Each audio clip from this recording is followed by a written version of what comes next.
नमस्कार, आप देख रहे हैं इंडिया न्यूज का digital platform India news national और आपके साथ मैं हूं गौरव सिंह। इस वक्त की बड़ी खबर इस वक्त आ रही है यूपी से। यूपी की राजनीति में घमासान मच गया है। चुनाव से कुछ रोज पहले ही अब बीजेपी को बड़ा झटका लगा है। जी हां, बीजेपी के राज्य मंत्री, कैबिनेट मंत्री स्वामी प्रसाद मौर्य ने पार्टी से इस्तीफा दे दिया है, अपने पद से इस्तीफा दे दिया है और अब कयास लगाए जा रहे हैं कि स्वामी प्रसाद मौर्य बहुत जल्द अब समाजवादी पार्टी ज्वाइन कर सकते हैं। अखिलेश यादव ने भी ट्वीट करके ये खबर अपने ट्विटर हैंडल से दी है कि स्वामी प्रसाद मौर्य ने पार्टी छोड़ दी है और साथ ही कैबिनेट मंत्री के पद से भी इस्तीफा दे दिया है। बड़ी खबर है क्योंकि झटका है बीजेपी के लिए। बीजेपी का दांव था स्वामी प्रसाद मौर्य पे कि वो पिछड़ी जाति और दलितों को साधने में लगे हुए थे और अगर ऐसे में चुनाव से जस्ट कुछ रोज पहले स्वामी प्रसाद मौर्य अपना इस्तीफा दे देते हैं तो इससे बीजेपी को एक तगड़ा झटका लग सकता है, क्योंकि जिन लोगों को जो वोट बैंक वो साधने में लगे थे, कब बहुत मुमकिन है कि अब वो वोट बैंक वो डाइवर्ट कर सकते हैं समाजवादी पार्टी की तरफ। जैसा कि बहुत सारे ओपिनियन पोल्स भी आ रहे हैं कि सीएम योगी और अखिलेश यादव को बिल्कुल साथ नेक टू नेक फाइट में दिखाया भी जा रहा है। तो ऐसे में अब स्वामी प्रसाद मौर्य का बीजेपी छोड़कर समाजवादी पार्टी में जाना एक बड़ा फेरबदल कर सकता है पार्टी के अंदर, क्योंकि बीजेपी बड़ा दांव खेल रही थी दलितों के लिए। स्वामी प्रसाद मौर्य के कंधों पर बड़ी जिम्मेदारी बीजेपी ने सौंप रखी थी कि वो जितने भी दलित हैं, जितने भी पिछड़ी जातियां हैं, उन सबको साध कर कहीं ना कहीं बीजेपी के खाते में लेकर आएंगे। लेकिन चुनाव से पहले ही बीजेपी को झटका लग गया क्योंकि स्वामी प्रसाद मौर्य ने कैबिनेट मंत्री के पद से इस्तीफा दे दिया है और यह बड़ी खबर है। चुनाव से पहले इस तरह की हलचल अगर हो जाती है पार्टी में तो इसे बड़ा झटके के तौर पर देखा जाता है।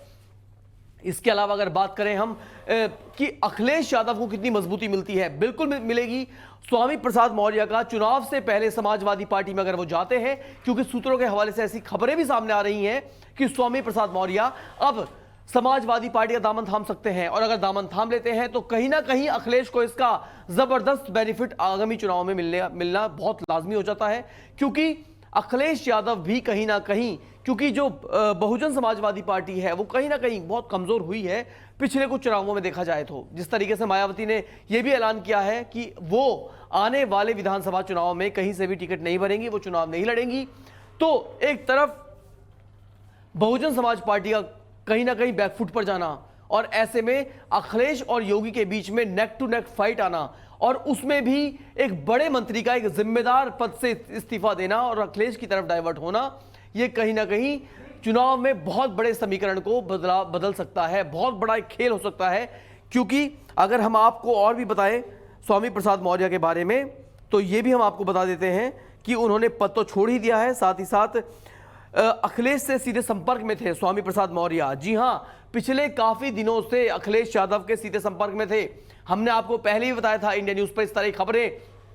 हमने पहले भी आपको बताई थी कि कयास लगाए जा रहे हैं कि अब स्वामी प्रसाद मौर्य बीजेपी का दामन छोड़ सकते हैं। हमारे पास इस तरह का इनपुट आया था और हमने आपको बताया भी था और अब हम आपको बताते हैं कि सूत्रों के हवाले से एक खबर आ रही है कि बीजेपी के 2 और मंत्री अब बीजेपी का दामन छोड़ सकते हैं। चुनाव से पहले इस तरह की अगर हलचल पार्टी में तेज हो जाती है तो कहीं ना कहीं अखिलेश यादव को इसका बहुत बड़ा फायदा हो सकता है। चुनाव सर पे हैं,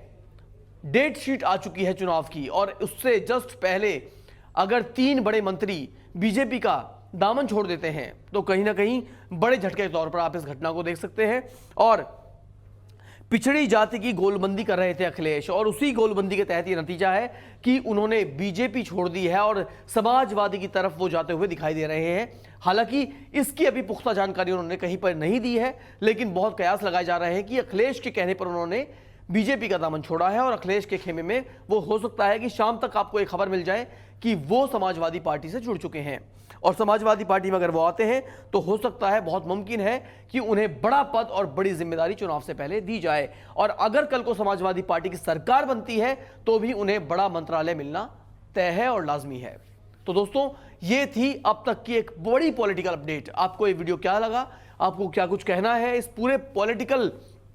फेरबदल के बारे में, वो हमें हमारे कमेंट सेक्शन में आके जरूर बताएं। अगर आपको हमारा ये वीडियो पसंद आया हो तो वीडियो को लाइक करें और चैनल को सब्सक्राइब करें और हाँ, बेल आइकन को दबाना ना भूलें ताकि आप तक वीडियो का नोटिफिकेशन पहुंचता रहे। देश और दुनिया की तमाम खबरों के लिए देखते रहिए इंडिया न्यूज नेशनल।